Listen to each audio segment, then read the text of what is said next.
Hello and welcome to Primal Mammal Media. Today we will be discussing Fire Fist Ace from One Piece and his acts of extreme violence. We're going to look at some definitions of mental disorders like psychopathy and sociopathy and try to figure out what the hell is wrong with Ace. As you can see in this clip from Ace's first appearance in Alabasta, he completely destroys 5 ships and murders their crew without hesitation in a massive fireball. There isn't much deeper context here. This is a good guy, bad guy situation, and Ace is the good guy, so we want to see him kill lots of people. It's a very graphic scene which depicts the sailors standing on the deck of the ship a split second before they are burned to death, followed by a long shot of Ace grinning and looking very pleased with himself. And the reaction from the Straw Hat crew is one of shock, except Luffy, who thinks it is awesomely cool. To fans, this is just the sort of casual display of homicidal mass murder that we expect from our action cartoons. Here we see Ace's first attempt to murder a 7-year-old Luffy by kicking a giant tree down on him. This is a very calculated and premeditated murder attempt. Ace lures him into the perfect position where he cannot dodge the tree. It's a careful trap with the plan to get away with the murder, which is characteristic of a psychopath. Ace's second murder attempt is even more brutal. Please be warned that this clip contains graphic images of extreme violence towards a child. When Ace sees that Luffy has survived the murder attempt, you can see the rage in his eyes. As the idiot Luffy is still trying to make friends, Ace smashes him in the head with the metal pipe, throwing him down into the canyon. Now, realistically, no one could have survived that fall. And Ace did indeed assume that he was dead. And there's no motive given as to why he is trying to brutally murder Luffy.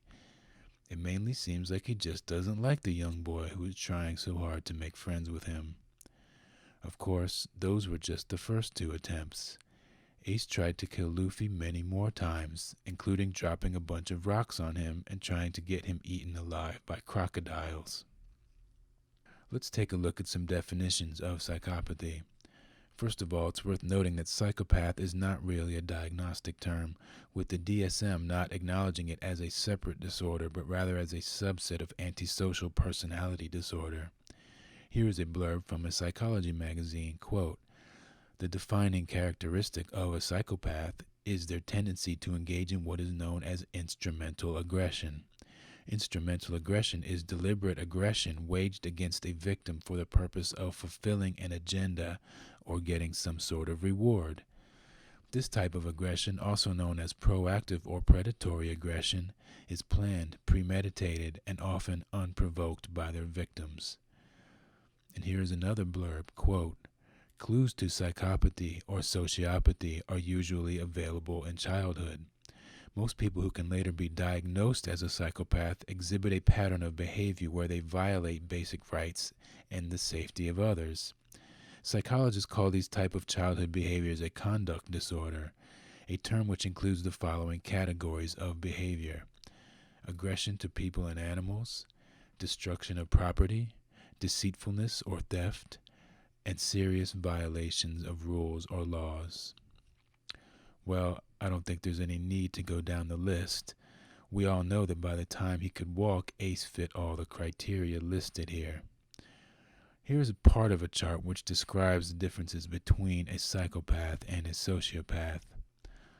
As you can see, the basic difference between the two has to do with their temperament. Sociopaths are described as hot-blooded, people who can go into a rage at any moment. And psychopaths are cold-blooded predators who carefully plot out their crimes. It describes psychopaths as participating in an organized scheme of crimes, which fits the portrayal of organized crime in One Piece. So, to sum up, the characteristics that distinguish a psychopath are instrumental violence, premeditation, a cold, emotionless demeanor, and sadism. Based on these definitions and the depictions of Ace's behavior, it does seem as if we are watching a cartoon about a psychopathic 10-year-old here. I would argue that not only is Ace a psychopath, but that the author is intentionally portraying him as such, but also as a hero. Based on the chart and other blurbs I've cited, it should be obvious that organized crime operates in a way that is far more psychopathic than sociopathic. Episodes of spontaneous violence such as are attributed to sociopaths could be counterproductive to the goals of an organized crime faction. So while organized crime, which of course includes pirates, may count sociopaths among their ranks, the organizations themselves are psychopathic in nature, and thus their leaders will also be psychopaths. So what, you may wonder, is Ace's malfunction? Well, Ace has some severe daddy issues.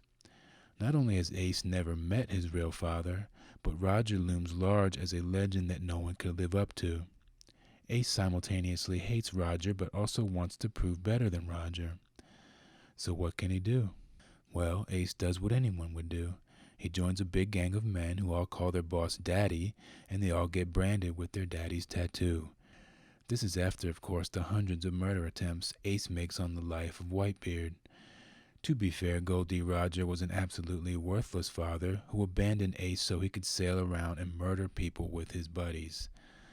A lot of the literature I've read describes sociopathy as environmental and psychopathy as genetic, which I think is reductive, but the fact that Roger is also a hardcore psychopath lends credence to the diagnosis of Ace as a psychopath in this instance. Here we have another childhood scene in which the three amigos are thugging it out in Great Terminal, beating up grown-ass men with metal pipes and stealing their money. I think you can safely classify this as instrumental aggression. And then when they are done for the day, we have a couple shots of them declaring their intentions to be pirates and become famous for committing acts of terror and violence. This is echoed by the scene in which an adult Ace tells Shanks that he intends to kill Whitebeard in order to make a name for himself. So let's be very clear that Ace, Luffy, and Sabo are not on some metaphysical journey to contemplate existence here. They're not on a quest to cure cancer.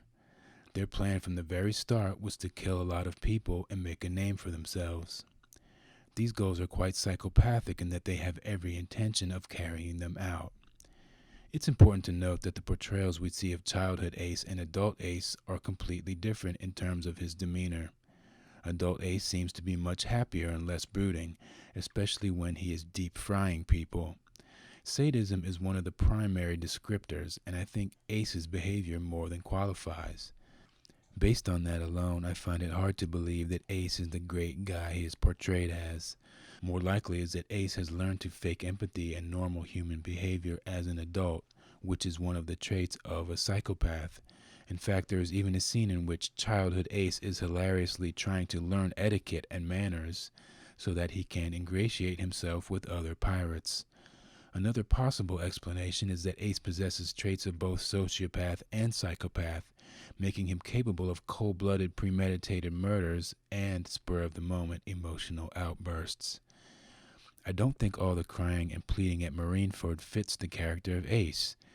Did he somehow get in touch with his emotions during the course of being a pyromaniac pirate?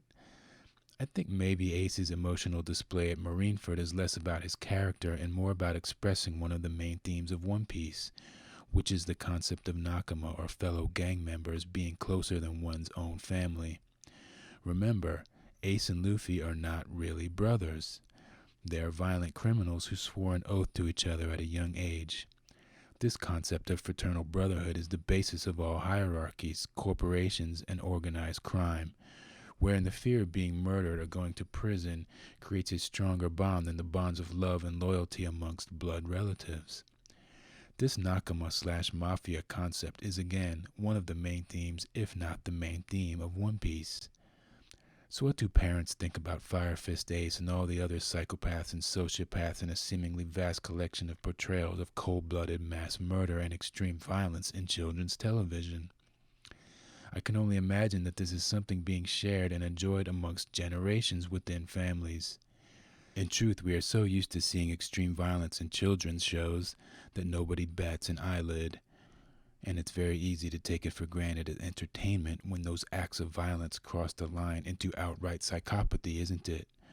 It's almost as if we are being desensitized to psychopathy as children, to the point that we never question it as adults. The psychopath as hero, the psychopath as entertainer. You have to admit that psychopaths, who represent less than 1% of the human population, seem incredibly plentiful in comic books and cartoons. These stories seem to suggest that a lack of empathy and remorse is a superpower rather than a disability. In fairness to Oda and many other comic book writers, they are reflecting a cultural norm in which psychopathy is indeed an asset in being a member of organized crime or climbing the corporate ladder. However, I do feel that he is disingenuous in portraying psychopaths and sociopaths as freer than anyone else. While a complete lack of conscience does bestow a type of freedom, joining an organized crime group and getting daddy tattooed on you does not. Freedom is self-sufficiency, but pirates have to steal every meal.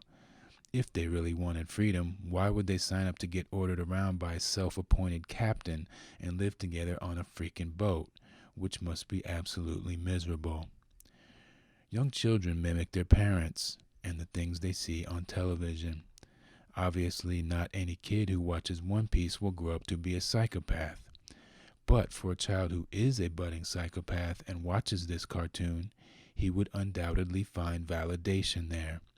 And for the ordinary non-psychopath child, he will simply be desensitized to violence, murder, and sadism, and come to understand them as normal and expected of those who seek and obtain power in this world.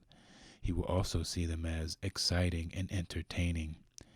And of course, you also have the phenomenon of some of the psychopathic villains becoming incredibly popular characters in their own right, in many cases more popular than the heroes. This is true across the board of all shonen-type animes and comic book superheroes. The kids don't dress up on Halloween as Luke Skywalker and Reed Richards. They dress up as Darth Vader and Doctor Doom. The psychopath as hero or villain or both in children's media is ubiquitous. For now, let's ponder why there are so many of these psychopathic pop icons in our culture and why we teach them to children. Although maybe that question answered itself.